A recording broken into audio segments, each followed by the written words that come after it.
When you think of the Riviera, you think of sea, sun, sand, but you forget about all those millions of olive trees that produce that beautiful oil that we sprinkle on our summer salads.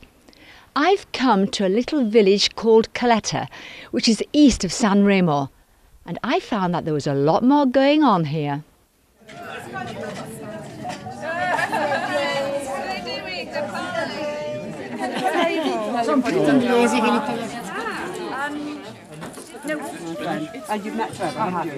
Colletta is a 13th century village that has been beautifully renovated and run as a condominium. The residents, and 50% of them are expats, come together once a year to collect the olives to produce the olive oil, and after they have a wonderful party. Of course, the best and easy way to catch these olives is to have what we call le reti, which are nets. And once all the olives fall down, they can be easily collected and taken to the mills.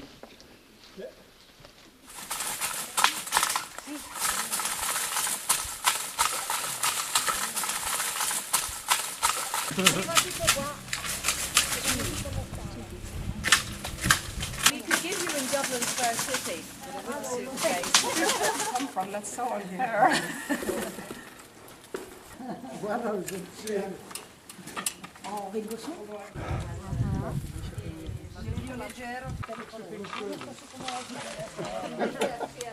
Apart from today's festival of olive picking, there's a local craft fair, so that should be quite interesting, especially with Christmas just round the corner.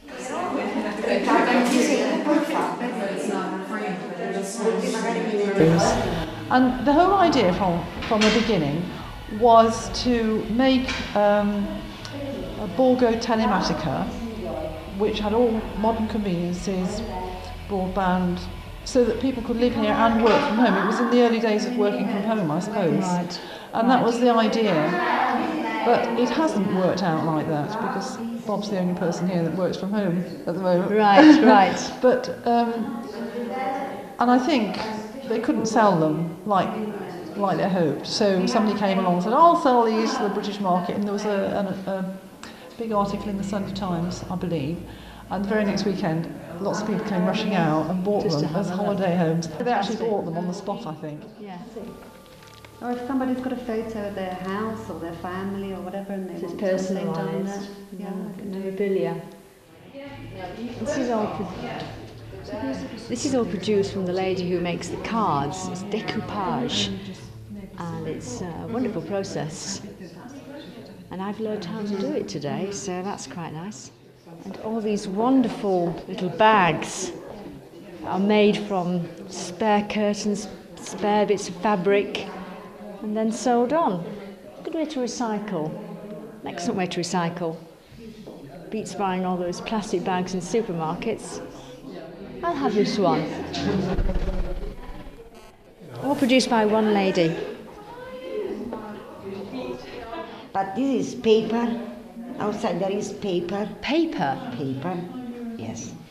And then I will put acrylic color, like so. Okay. What about your inspiration? What gives you the inspiration to do During this? the night when I think, I say, oh, I have an idea.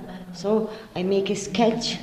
Okay. And then I start, but during the work I change there, maybe it's not good this one. I remake this one.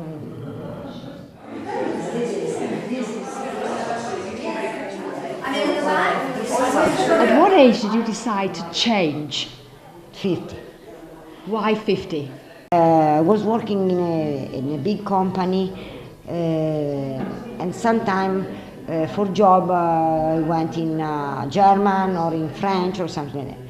But it was too much stress. And I say, no, I want to change. I want to have more time for me, more time for my paint, for time for life, for live. For living? For living. And so I say, okay, I will go in Liguria and stop it. Down here in the woods, I found that Colletta still had more in store. The biggest surprise today was this absolutely amazing sculpture here right in front of me. 12 sheets of glass by an artist called John T. Hurwitz. And there's only a little bit of wording here. It says, behind me, dietro di me. And it won the 2009 prize, the Nobel Sculpture Prize 2009, and the Bernard Noble Sculpture Foundation. And that's something I'm going to have to find a little bit more about. It just leaves you a bit in awe, because I don't know how it's done, why it was done.